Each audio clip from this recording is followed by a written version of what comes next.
డిఎస్సిలో అక్రమాలు జరిగాయని దీని మీద విచారణ జరిపించాలి అని చెప్పి ప్రతిరోజు వైసీపీ డిమాండ్ చేస్తుంది. జగన్మోహన్ రెడ్డి గారు కూడా మొన్న సుదీర్ఘంగా మీడియా సమావేశం నిర్వహించి ఏమేం జరిగింది అన్న విషయాన్ని కూలంకుషంగా పాయింట్ టు పాయింట్ ఎక్స్ప్లెయిన్ చేసుకుంటూ వచ్చారు. వీటన్నిటికీ సమాధానం చెప్పాల్సిన కాన్సర్న్ మినిస్టర్ కూడా అయినటువంటి నారా లోకేష్ గారు అదంతా వదిలిపెట్టేసి డిఎస్సి అభ్యర్థులను, నిరుద్యోగులను జగన్మోహన్ రెడ్డి గారు మోసం చేస్తూ ఉన్నారు కాబట్టి క్షమాపణలు చెప్పాలి జగన్ గారు నిరుద్యోగులకు అని చెప్పి లోకేష్ గారు డిమాండ్ చేశారు. ఎప్పుడైతే లోకేష్ గారు జగన్ గారికి క్షమాపణలకు డిమాండ్ చేశారో నెక్స్ట్ జగన్మోహన్ రెడ్డి గారు ఈసారి ట్విట్టర్లో మరింత ఘాటుగా ఇది మొత్తం స్కామ్ రూపకల్పన చేసిందే చంద్రబాబు గారు, లోకేష్ గారు అని చెప్పి నేరుగా తండ్రి కొడుకుల మీదనే ఈ డిఎస్సి స్కామ్ అభియోగాలు మోపేశారు. మొత్తం వీళ్ళ బేస్డ్ అయి కేంద్రీకృతమయ్యే ఈ స్కామ్ జరిగిందని, తండ్రి కొడుకులు వీళ్ళే ఈ స్కామ్ను ఫ్రేమ్ చేశారు అని, వీళ్ళే దీని రూపకర్తలు అని చెప్పి డైరెక్ట్గానే వాళ్ళ మీదే అభియోగాలు వేసేశారు జగన్మోహన్ రెడ్డి గారు. చంద్రబాబు, నారా లోకేష్లు కలిసి ఒక మెగా స్కామ్కు రూపకల్పన చేసిన ప్రాజెక్టు డిఎస్సి అని, ఈ వ్యవహారంపై థర్డ్ పార్టీ ఏజెన్సీతో విచారణ జరిపించి తీరాల్సిందేనని,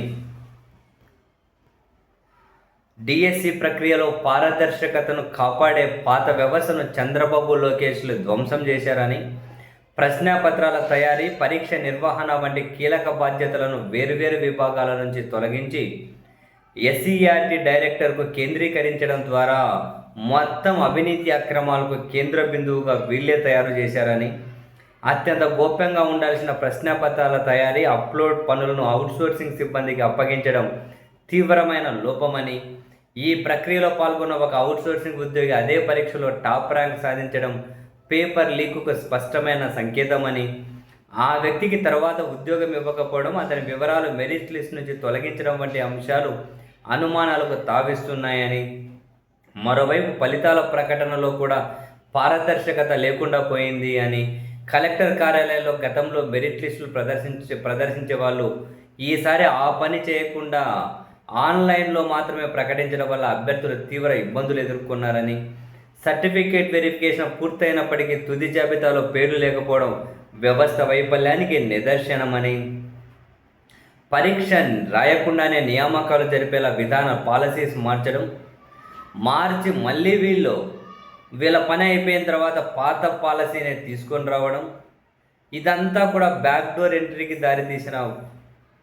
ప్రయోగమని, అండ్ ఈ క్రమంలో ఆ పోస్టులు అమ్ముకుంటూ వచ్చిన ఒక వీడియో ఏదైతే ఉందో ఆ వీడియోను కూడా జగన్మోహన్ రెడ్డి గారు షేర్ చేశారు. మొత్తం మీద అయితే డిఎస్సి ప్రక్రియ దశల వారీగా జరిగిన బడా స్కామ్ అని చెప్పి అభివర్ణించిన జగన్, ప్రభుత్వ యంత్రాంగం పారదర్శకతను కోల్పోయింది అని, రాష్ట్రంలోని ప్రభుత్వ సంస్థలు ప్రభుత్వ నియంత్రణలోనే ఉంటాయి కాబట్టి, ఈ చంద్రబాబు గారి నియంత్రణలో ఉంటాయి కాబట్టి అవి నిజాలు వెలికి తీయలేవు కాబట్టి స్వతంత్ర సంస్థ అయిన సిబిఐతో విచారణ తప్పనిసరి అని, మరోసారి ఈసారి నేరుగా చంద్రబాబు గారు, లోకేష్ గారే ఈ స్కామ్కి రూపకల్పన చేశారు అని చెప్పి అన్నారు జగన్ గారు. ఇప్పటివరకు ప్రభుత్వం వాళ్ళు వీళ్ళు అని చెప్పి అంటూ ఉండే, ఎప్పుడైతే జగన్ గారిని లోకేష్ గారు క్షమాపణలు కోరారు, ఎందుకో క్షమాపణలు నాకు అర్థం కాలేదు. బేసిక్గా దీంట్లో పారదర్శకత ఉంది అని చెప్పి లోకేష్ గారు మీడియా సమావేశం పెట్టి మొత్తం వివరాలు ఏం చెప్పినాయో ఇంక్లూడింగ్ అన్ని మీడియా సంస్థలను ఆ మీడియా సమావేశానికి ఆహ్వానించాలి. అప్పుడే కదా ఖచ్చితంగా జెన్యూనిటీ, పారదర్శకత మీద సమాధానాలు దొరుకుతాయి. ఆ పని చేస్తే అయిపోతుంది. కానీ జగన్ క్షమాపణలు కోరడం, లోకేష్ ప్రతిగా జగన్ ఇది పూర్తిగా తండ్రి కొడుకులు చేసినటువంటి స్కామేనని చెప్పి డైరెక్ట్ అలిగేషన్స్ చేసేసారు.